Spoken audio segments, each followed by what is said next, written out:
Hello everyone, this is again Clark and welcome to my channel Clark Can.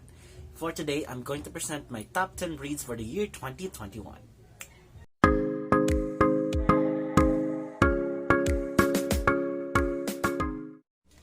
Before I present to you my top 10 reads, I am inviting you to subscribe to my channel Clark Can. Kindly click the subscription button, or if you want to get updated, kindly check or click the notification bell. 2021 had been a productive reading year for me because I was able to read 5 more books than my target goal.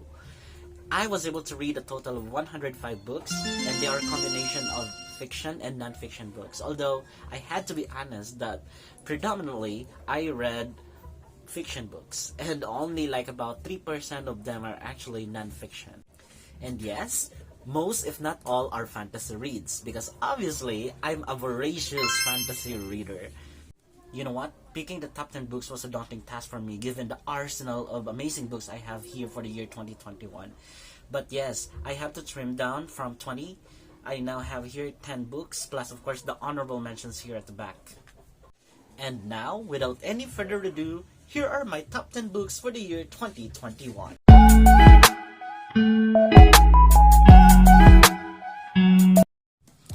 Falling in the spot number 10 is the Popular Trilogy, and this one in fact is the best book of the trilogy that I consider in fact one of the most important parts of the history because R.F. Kuang, the author here, is an Asian author who in fact tackles one of the important events, especially in the World War II. I like this book because it really reminded me of some historical accounts that happened here in the Philippines as well. I was in fact wrecked emotionally on what happened in Golinese. I'd like to find out why. My top 9 book is a non-fiction written by Thomas Erickson, Surrounded by Idiots. I like this book because it speaks volumes about what my personality is. It is in this book I was able to understand myself better and identify my color. Based on the descriptions I actually noted here, I'm a yellow. Yes, my personality, my beliefs, my political beliefs as well, are noted here. So if you're someone who would like to know what yourself is, read this book. I recommend this for you. Odd as it may seem, but my top 8 is a romance written by Taylor Jenkins Reid, The 7 Husbands of Evelyn Hugo. I really love this book because when I read this one, it felt like I was watching a movie, a Hollywood to be more specific. I like this one. Oh, the poetic and romantic descriptions of Madeline Miller was what made this book my top 7. The Song of Achilles, of course written by Madeline Miller. Yes, I highly recommend this for people who would love to read retelling. Of course, some people actually would prefer retelling of fairy tales, but this one is a retelling of course, Patroclus and of course, Achilles. My top 6 is a new series, The Shadow of the Gods by Jen Green. Please correct me if I mispronounce the name. What I like about this book is because it felt like reading 3 stories in one book. Because the first POV, the second, and the third one, of course, were not intertwined in this book so far. And I really expect that in the second book, or the third installation, the worlds of these 3 main characters that we have will intertwine. Oh, this one is so far my best science fiction read, and this belongs to my top 10 reads for this year. This one is the top 5. This one was written by Andy Weir, the author of The Martian, Project Hail Mary. What I love about this book is because there is this character here who's very quirky. He's more human than, of course, real human, and I'd like you to find out how adorable this character is. And of course, the main character that we have here, we have Ryland Grace. He's somebody I can relate with because of his principles in life, and I'd like you to find out what. My top number 4 is another fantasy read, The Rage of Dragons by Evan Winter. This one is the second book of the Burning series. What I like about this book is the character-driven approach of the writer here. I like the way, Evan Winter described the main character here as well as the other secondary characters. And I like as well the idea of, exploring the other worlds other than of course the human world. I'd like to find out how amazing.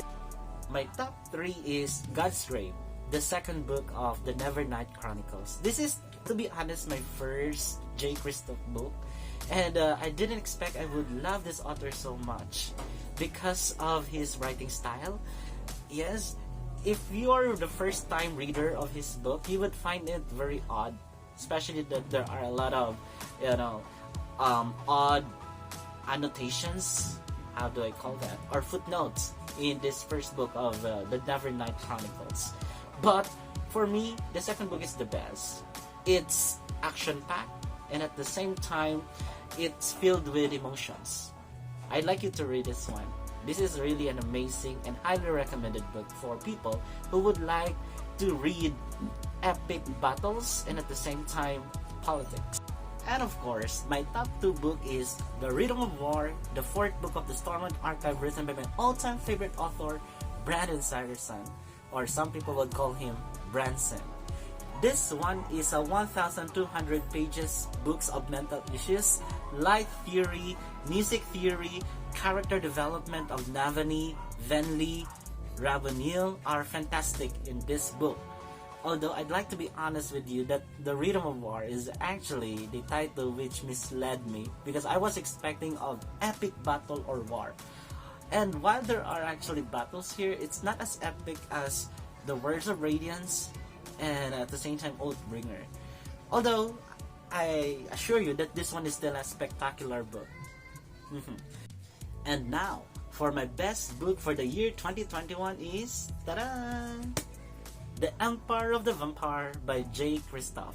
This is not a typical vampire trope which other people actually would call it, because it deviates the usual vampire biting a woman and then that woman turns into a vampire. This one is different. This one discusses a lot of issues about humanity and at the same time the popular beliefs in the dark era. And of course, this also tackles some secular issues in today's world.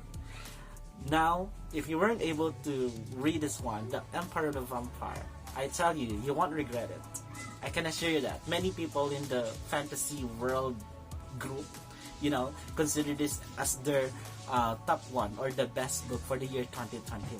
I can assure you that this one is really, really a fantastic.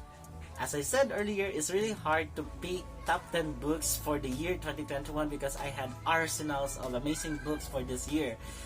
Now, I make use of this opportunity to present to you the honorable mentions. The first one here is, of course, The Holy Sister, the 3rd book of the Red Sister trilogy. Or we call it the Book of the Ancestor. The other one here is, of course, it's really kind of refreshing read, especially for people who would like to have light read only. This one is The House in the Cerulean Sea by T.G. Klune, or Klune. I don't know if I mispronounced the name. Also, the new book written by my favorite author, female author, Sarah Glenn Marsh. Yes, The Girls Are Never Gone. This one is a paranormal fiction. And another contemporary fiction written by Jeff Zentner, In the Wild Light. Yes, and of course, we have Sarah J. Maas, The Crescent City. This one is the new series as well, the first book, and the second book is coming this year as well. The Blood Rose. I like this because it's filled with a lot of monsters. Yes, it's a Viking-inspired book written by Nicholas Eames. And finally, we have The Pariah, written by Anthony Ryan. This is another new series. This is the first installation of the series. Those are all my top 10 books for the year 2021. How about you? What's your top 10 books for this year? I would like to know. Kindly write them in the comment section and let's talk about them. Again, this is Clark, and I invite you once more to subscribe to my channel, Clark, and kindly click the subscription button. Goodbye!